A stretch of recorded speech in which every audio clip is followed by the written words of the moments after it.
Good morning. Welcome to the Center for Human Flourishing Practitioner of the Month interview. I'm Rita Marsh. I'm a co-founder of the Center for Human Flourishing in Carbondale, Colorado. And I'm here this morning with Amber Harmony Crowley, who is going to share information about her work in the world and how she came about doing this amazing service to our community. We're offering a Practitioner a Month series throughout 2021 and hope to continue it in 2022. And we make these recordings available to the practitioners and to the larger community through our YouTube channel and our Facebook page, and also on our website. So Amber, welcome. It's such a pleasure to be with you this morning. Yeah, I'm happy to be here. Happy St. Patrick's Day. It is. Thank you. It is St. Patrick's Day. So one of the reasons I was interested in connecting with you is because of the expertise that you've built up over a number of years in creating personalized meals and coaching people how to eat healthfully. And I just want to explore that during our interview. Yeah. As we go along. But I'd like to maybe start at the beginning. Where did you come in to the planet and this time? Where did you I came in 1972 to Aspen, Colorado. The old Aspen Valley Hospital at the base of Red Mountain. And yeah, that's where I arrived.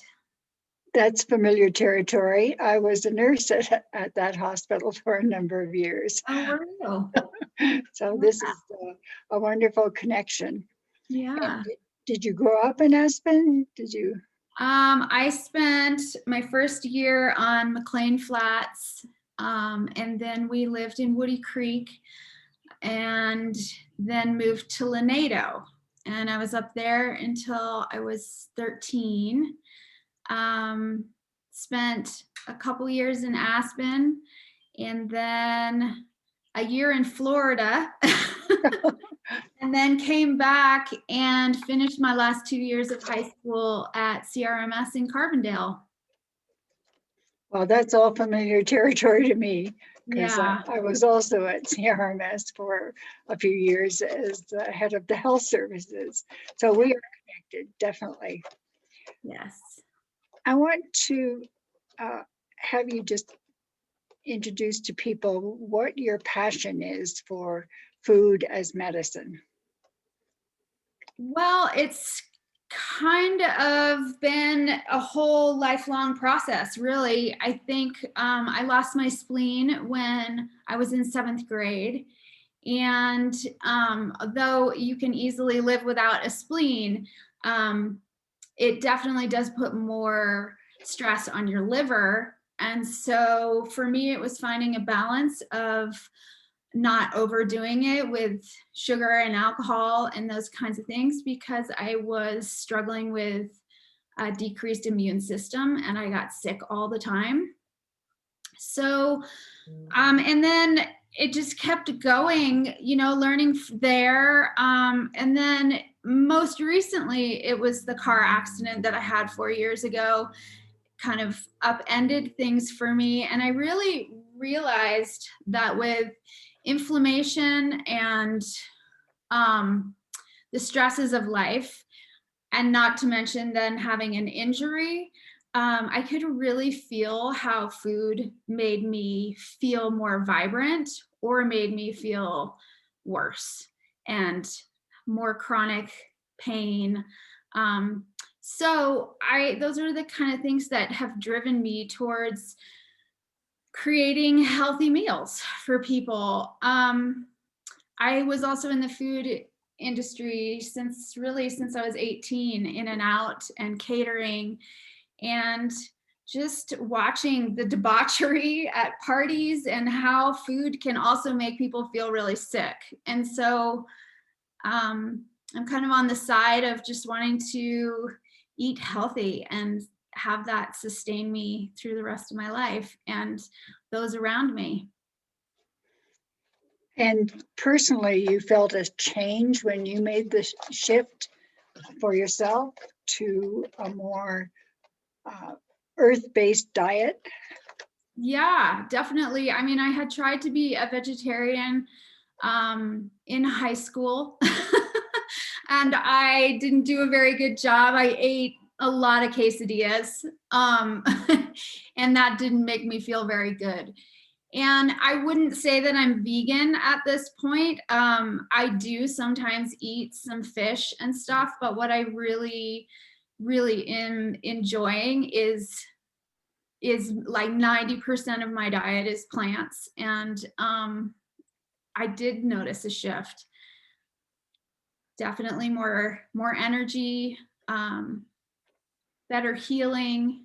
I can manage my pain a little bit better through a healthier diet, and the inflammation that comes from that I can handle as well with a healthy diet. So did you explore a formal training around nutrition and healthy eating? Yes, I went to the Bauman College of Nutrition, and it was an online course, and I did it for 2 years, and learned all the systems of the body and how food interacts and how vitamins interact with those systems. And then we went through a counseling a session, I guess, where we learned how to communicate with clients and how to talk to them about food and whole foods in particular. And did people start contacting you just because they saw a change in your beingness?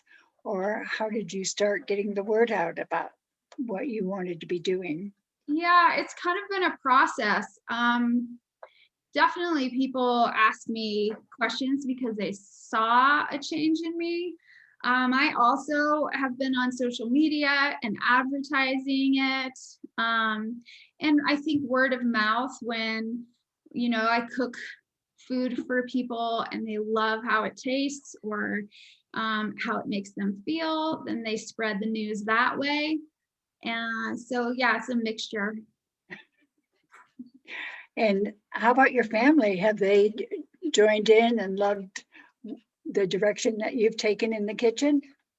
I think so, for the most part. I have 2 teenage boys, almost 16 and almost 14, and that's a tough time of of life to want to listen to your mom and what she's eating.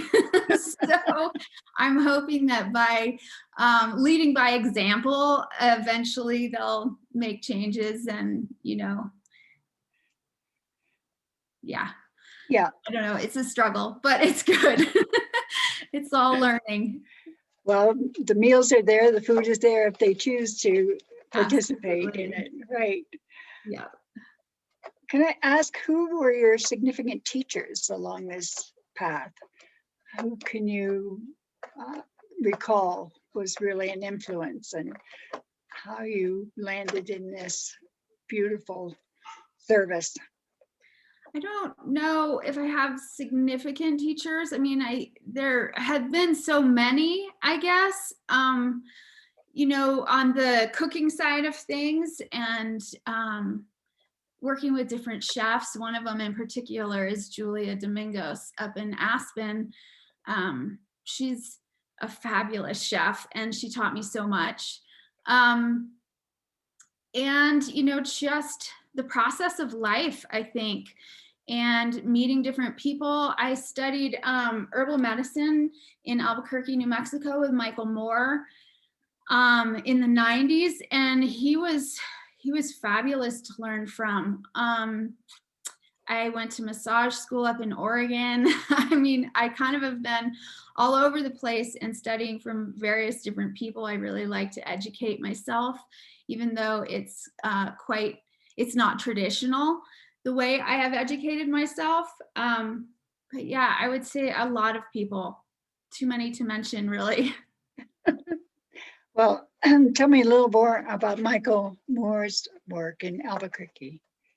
Yeah, he led Southwest School of Botanical Medicine. He has since passed, unfortunately, but his girlfriend Donna Chesner has continued his work, and I believe she's though down in Tucson now. And it was a wonderful class. We did clinicals and we learned all of the deep science around many desert herbs in particular.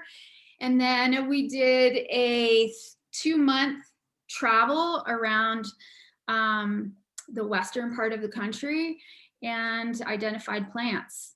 And I learned so much from that process and how important plants are as medicine.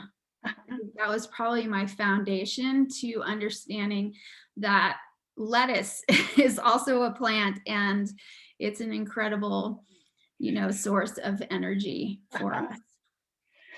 Well, I had mentioned this morning when we spoke on the phone, what kind of food can we serve up for St. Patrick's Day? And you suggested just a lot of lettuce. A lot of the green. Yes. Yep.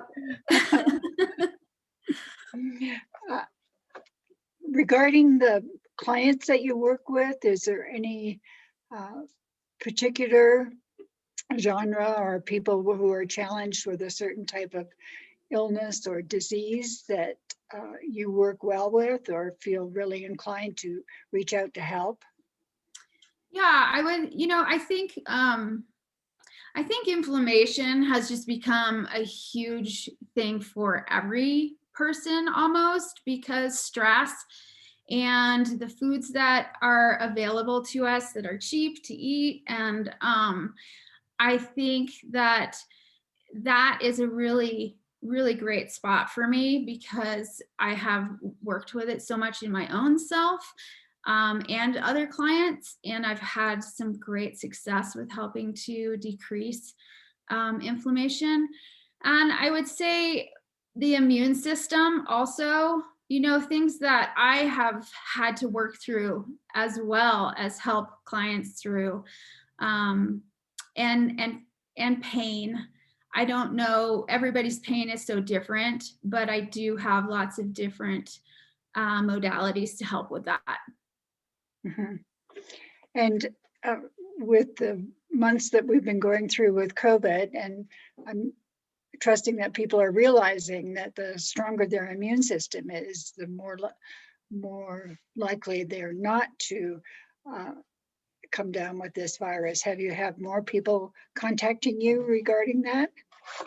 Some for sure, not a whole lot. I think that with the stress of everything in COVID, that it became a little bit easier to want to gravitate towards the self-soothing stuff. But I think that it is on people's minds, and I have definitely been asked about it. Uh-huh. So what's a typical week for you as you serve your clients? How does the week roll out and what you bring to the community? Well, so right now I've in the middle of a 6-week delivery program, is what I'm calling it. And it's basically you get a meal every Tuesday. And so my week kind of looks like where Sunday I start organizing my grocery list and shopping. And then Monday I start prepping first thing in the morning. And it normally takes me about 2 days. I'm serving around 25 people every week. And I'm making this program. I started doing like a juice or a tea. I did like my delivery yesterday was a chai tea that I made with astragalus for the immune system. I did a falafel plate, so it had just a bunch of greens and cucumbers and all the things with the falafel balls, and then I made homemade sourdough pita bread. And then I also do a little dessert that is vegan made, no sugar, often sweetened with maple syrup or coconut sugar. And let's see, yesterday those were bonbons, chocolate bonbons. So yeah, and then Wednesday, Thursday, and Friday, I either meet with clients or I work on like my most recent thing that I am releasing on April 1st through 4th is the cleanse. And so I'll work on content for that, you know, and information that I want my clients to have, and the menu. And then I'm also releasing another meal delivery that will start the week after that cleanse. And so this time, is that another 6-week delivery? This time I'm going to do it twice a week for 3 weeks and see how that goes for people. I know some people have really enjoyed the once per week and some people are wanting more. So I'm going to do that and see how it goes. Yeah. Well, good. And tell me a little more about the cleanse. How many days is that? So on April 1st, everybody who joins me will pick up their meals in the evening for all 3 days. And then that night we'll get together on a Zoom conference and talk about the cleanse. And I'll share my information on all of the cleanse and why I came up with what I came up with. And, you know, questions and answers. And then every day there's going to be like kind of a schedule around when you eat and different journaling prompts and different activities to take care of yourself.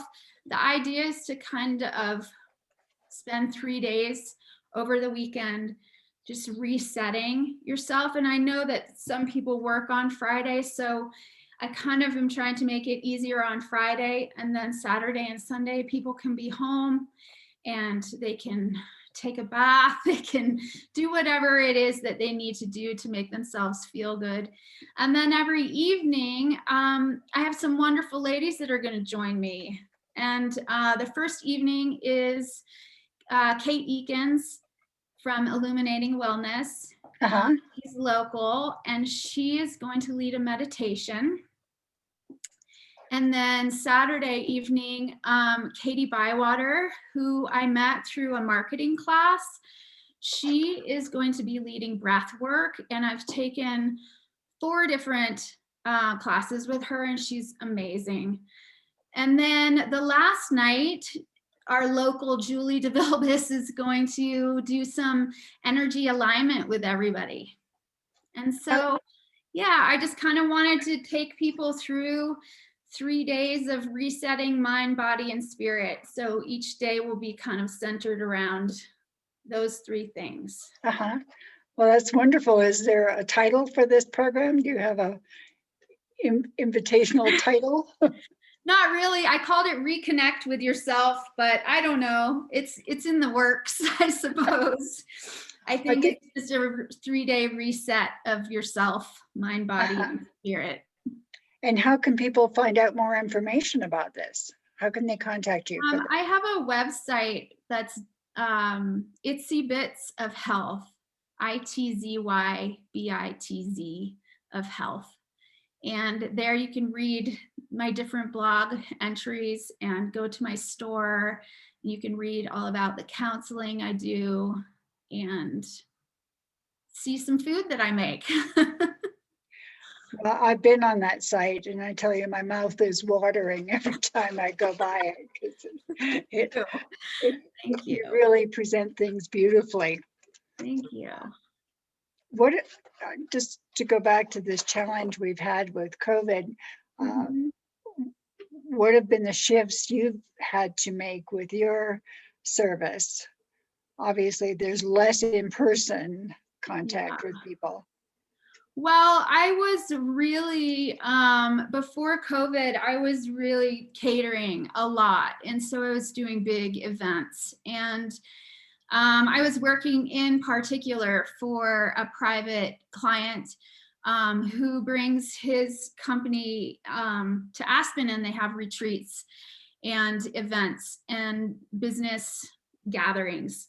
And so I was doing a lot of catering for them, and that just shut down 100%.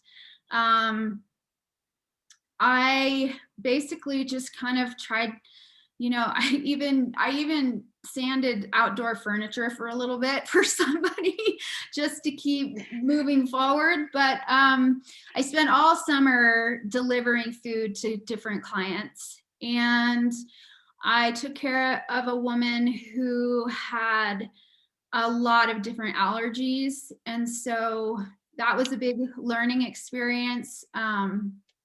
Even just cross contamination and trying to keep things as absolute clean as possible so that she wouldn't get any sort of flare ups.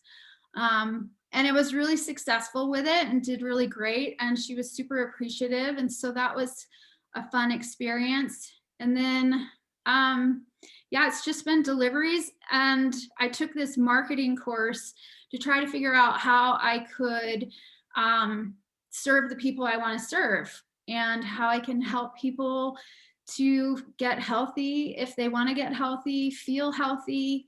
And through that, I kind of started creating this 6-week meal program based on plant-based eating, and just to kind of, because I'm not entirely sure that the community, a large part of the community, knows what it's like to eat a lot of vegetables and that they can taste really good. And so that was kind of my impetus behind the 6-week meal delivery. It's just giving everybody a meal once a week to see what it was like, how it could fill them up, how it was tasty, all that kind of stuff. Well, that's wonderful. And I'm glad to hear that you're considering going to 2 meals a week, because the more people can experience that healthy food and the nurturing of it, the more they'll be inclined to go further and start learning how they can prepare those meals for themselves. And that's something you offer too, is that right? Yeah, absolutely. Now as we're heading more into not having to Zoom as much and maybe being closer with our community, I'm hoping to be able to do that more and more through maybe even just teaching people in their own kitchen. I feel like that's a great place, because then I can walk people through their pantries. We can talk about, what's in their pantry, what could be removed from their pantry, what they could bring into their pantry. I think all those things are such great parts of learning how to just, vibrantly take care of yourself. Yes, I know for myself, I made a switch 5.5 years ago to plant-based whole food eating, thanks to the influence of Dr. Feinsinger, Yeah. who pointed out, the heart disease is a big issue in my family, and I finally paid attention to it. And so I feel wonderful. And Nice. I know one of the biggest things was to house clean, to get all the tempting foods out of the shelves and make that switch over. So I'm glad that you're a resource for people to learn how to do that. Yeah, absolutely. I feel like if it's there, you're going to eat it. So if you can try to have it not be there, it's helpful. Yes. Uh-huh. Let's see. What do you feel is the important thing for people to understand about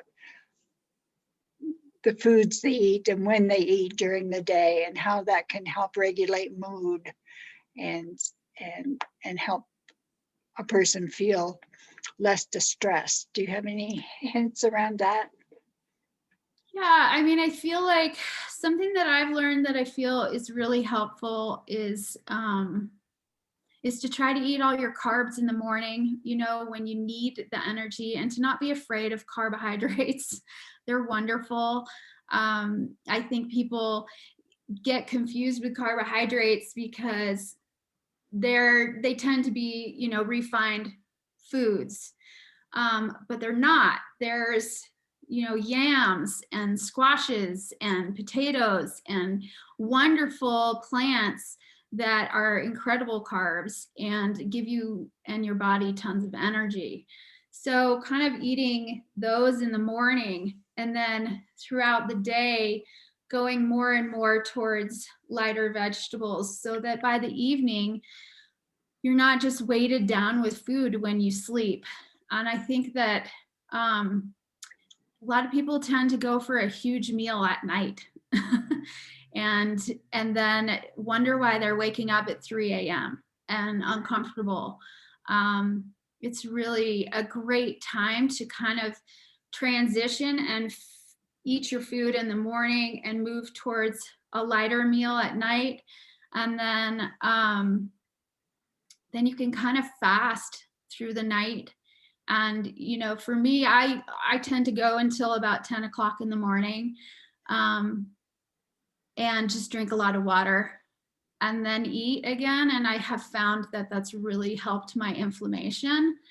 And I think that, I think there's just a lot. And I also think that everybody's different, right? We're all bio individuals, and sometimes that doesn't work for someone. So I really like to talk to people in depth and figure out how we can make food work for that individual versus having a one size fits all idea. Mm-hmm. Well, that's certainly a really important service that you're offering, because to get to know your client and to get to know their routines and their trigger foods or their trigger drinks, and Absolutely. supporting them to move those out of their life is really essential when people are trying to make a change. Yeah, absolutely. So you advertise as nutritional counseling, catering, and deliveries. That's Yep. that's your big umbrella. That's my giant umbrella. Someday I'd like to pare it down a little bit. I have dreams of doing some online teaching too, and teaching more about the immune system and inflammation and pain, chronic pain, and making things more available for not just our community, but for global community. I just think it's super important for the human race really to recognize. And it's unfortunate too, because it's also access to food is privilege, and unfortunately we have a huge percentage of people that don't have the access that we have, like here in the Roaring Fork Valley. And even in the Roaring Fork Valley, there are people that don't have access. And I would like to work with that. I don't entirely know how yet, but I think that that's such a huge, important issue. People would love to have maybe a giant salad bowl, but it costs way more than going to Wendy's and having a hamburger. And I think that system needs to change. Yes, and maybe we can encourage people to really look hard at the money expenditure, because if you go to the market and just look carefully at the produce section and the green leafy vegetable section, you find certain bargains available to you. So just it's a matter of opening your eyes and going, wait a minute, this is possible. And do you have recommendations to people about where to shop locally for good fresh foods and No, fruits and I shop vegetables? everywhere really especially because of catering. And so I go to the city markets, I go to Whole Foods, I go to Mana, I go to Nature Grocery down in Glenwood. I go pretty much everywhere, and I find that randomly something will be on sale down at the Vitamin Cottage in Glenwood versus, Whole Foods or City Market. And so I kind of end up just shopping around. And I think online has made that useful too, because Whole Foods sends out, deals, discounts, what's on sale. So does the Natural Grocers down in Glenwood. I can't remember what they're called. Are they Vitamin Cottage or Natural Grocers? I think it's Natural Grocers now. Okay. Well, I know they send out an email too, and I wish City Market did that, but I don't. They'll give you coupons, but I think just shopping around, there's always a deal to be had for sure. Well, good. I know that you have made this wonderful change in your life, and I know that from just talking with you now, your enthusiasm to help people is sincere and absolutely inviting. I would say that. And I want to check in to see where we have folks who have listened in to see if people have any questions for Amber. I see we have 2 iPhone participants. Let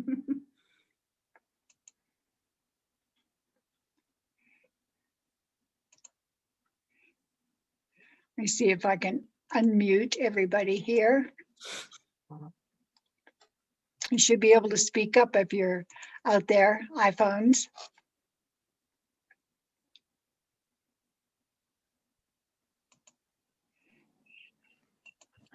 Hi. Hi. Do you want to It's introduce Janet. yourself? Hi, I'm Amber's sister-in-law, Janet. Oh, good. Welcome. Hi, Janet. What a great interview. I sat here learning a lot. Oh, cool. Awesome. Yeah. I'm You one have that I need help. Do you have a specific question for Amber this morning? I don't right at the moment, but I'm sure I'm going to have lots of questions for her after I go through my operation. Janet just blew up her knee, so she's having an operation on Friday. Oh, okay. Well, best of luck with that. And you have a wonderful resource in your family to support you in your recovery. Yes, I know I do. Very lucky. Good. Thank you. And I have there's another iPhone person out there. Do you have a question for Amber?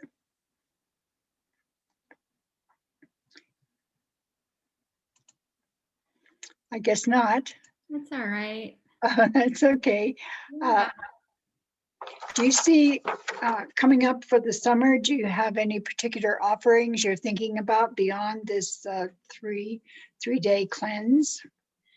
I want to see how this 3-day cleanse goes. What I would love to do, because I do know that, $300, though I feel like it's a great deal, $100 a day, and you get, all this homemade food, 3 meals plus, a juice and nut milks and a biome broth, which is like a wonderful veggie broth for helping your microbiome in your gut.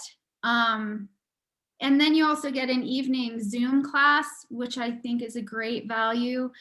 I know that there are people that can't afford that $300. And so it is my desire to create a cleanse where I can put together menus, grocery lists.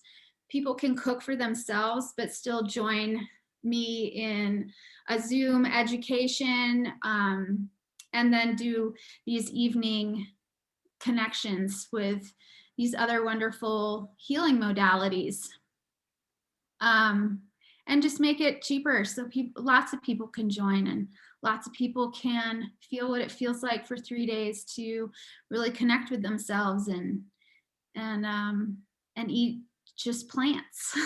I think that's the biggest thing about cleansing. Lots of people are like, well, I should do a juice cleanse, or, you know, something that's really drastic, versus why don't we just get rid of dairy?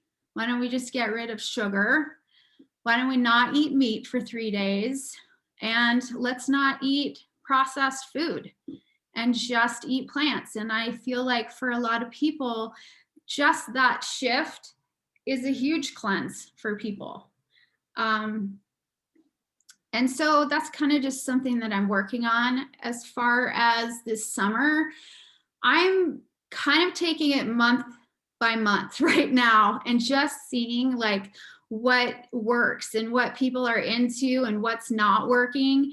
Every time I put together a 6-week meal program, I've then at the end been putting out a Google form and asking questions and what people really like and what people didn't like. And while it's hard to receive, you know, feedback sometimes, it's also like a gift, because you get to pivot and rethink it and put something else out. And I felt like even this most recent delivery program has been much better than even the last one. So I just hope to continue growing and see where this all takes me.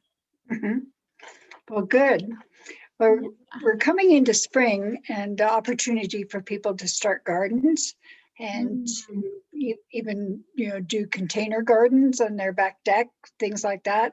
What are some of the essential foods you would suggest to people that they start thinking about to plant, so they have fresh foods in their yard? That's good stuff. I haven't thought of that, but last year we moved to a new townhome, and we put in a garden in the middle of COVID, and that was really fun.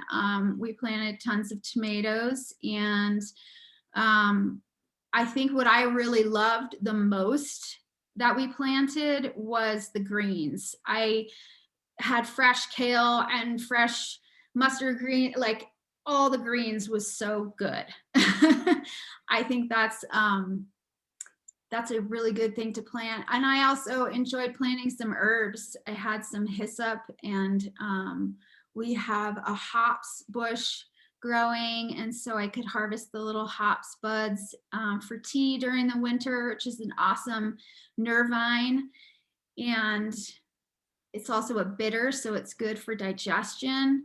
I think experimenting and playing with herbs and veggies is so good. Everybody has different things they like the most. I think in the summer, definitely tomatoes, because tomatoes in the rest of the year just are not near as good.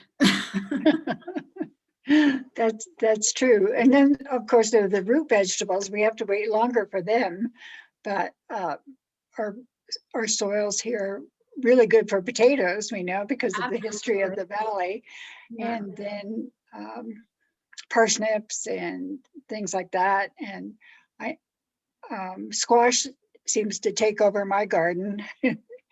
Yeah, you have to have a lot of space or go up vertically. And I tried doing that with cucumber last year.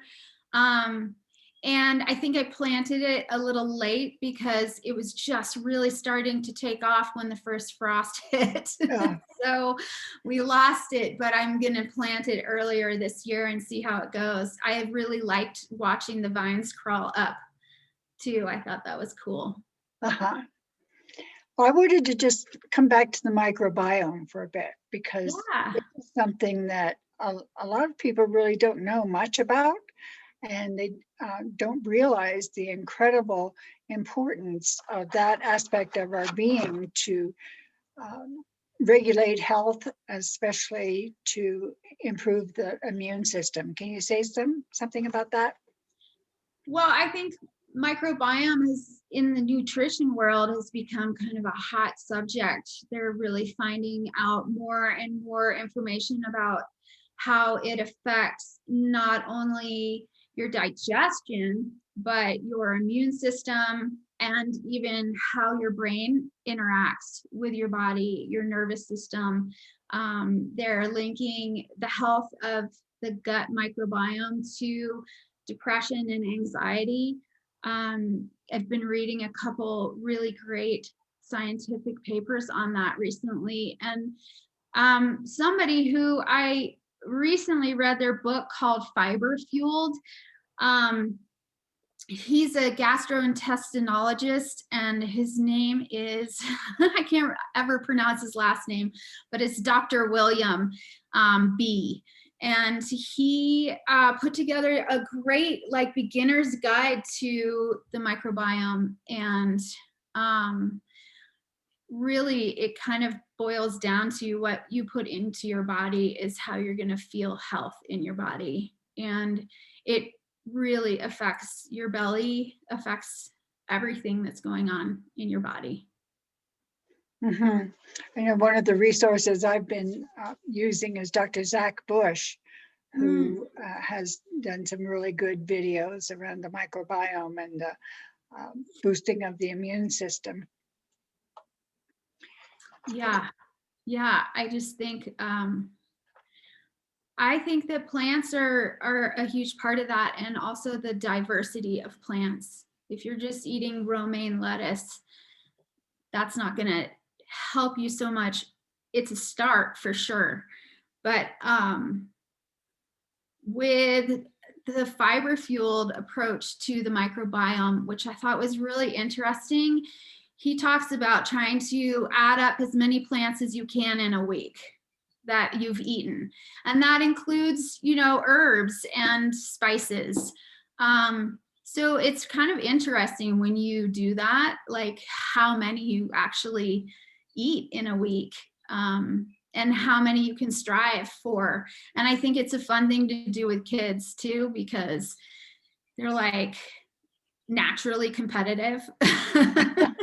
And so, I only got 40. Well, I got 45, and it's kind of fun. It doesn't always work with my kids, but I think it's a really cool thing to think about because diversity is huge. Well, I'm glad you mentioned herbs, and I was thinking of spices. What are kind of the staple herbs and spices you like to have available in the kitchen? I have a lot, actually. I have I don't really have one. Actually, that's not true. I think the most recent one in the last year that I've really tied into is turmeric. And Janet and I always laugh because I say turmeric and then there's turmeric. Everybody pronounces it differently. But I think it's an amazing anti-inflammatory, and it's incredible in curry. And there's so many different things I've been adding it to. Even like these little energy balls that I like to make, ginger and turmeric I've added, and it tastes amazing. So that's one of the big spices I've probably been really identifying with recently, but I have a lot. Because through catering, I've been making so many different kinds of foods, the gamut of ethnic foods, playing with them all.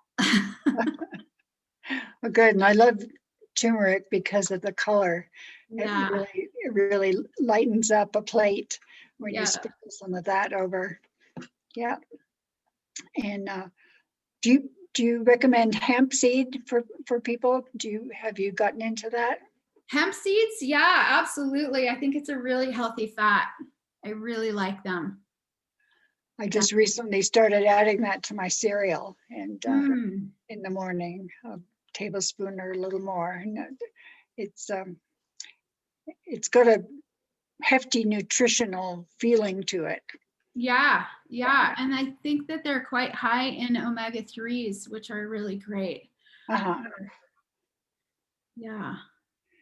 Well, your online presence, you have a web page and you have a Facebook page also?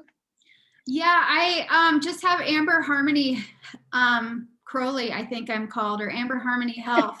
I can't remember what I did. I do have a catering page I had started called Itzy Bitz, but I haven't really been very active on there. I'm mostly active on Instagram, which is Itzy Bitz of Health. On Instagram, okay, good. And how can people connect with you directly by phone? Or how I do you prefer people?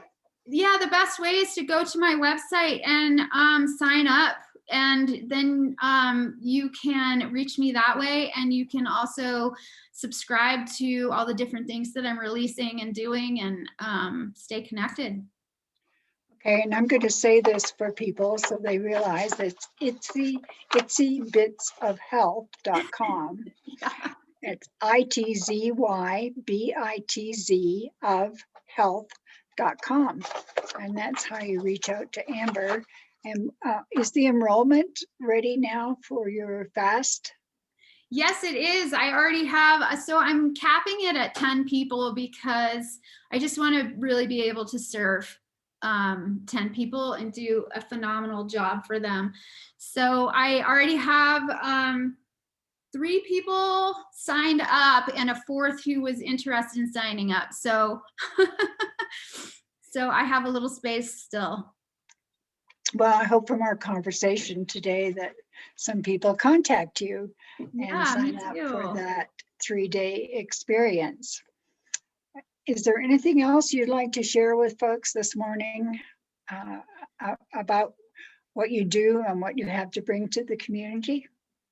No, I'm just excited to start really sharing health and helping people with any questions they have, and being a resource, and also, you know, I just love creating food for people and making people smile, and when they eat my food that always makes me smile. And yeah, I just am here to help anyone. Well, it's a wonderful resource, and I think that people are more aware because of COVID that if you have a chronic health condition, if you're challenged by something in your family history around developing a chronic health condition like heart disease or diabetes or gastrointestinal issues, that a shift in eating can certainly help prevent those things from happening or can decrease them from worsening. Absolutely. And I think it goes for a lot of different things. It's amazing when people do make a shift and decide that they're going to make a change, how different they feel. Yeah. One of the gifts I hope is coming out of the challenges we've had with the virus is awareness, that people are more aware of the better they take care of themselves, and applying, as you say on your website, food as medicine, the more likely they're to live longer, happier, healthier lives. Yeah, I hope so. You know, I think that being able to vitally live your life vibrantly is all we can hope for sure.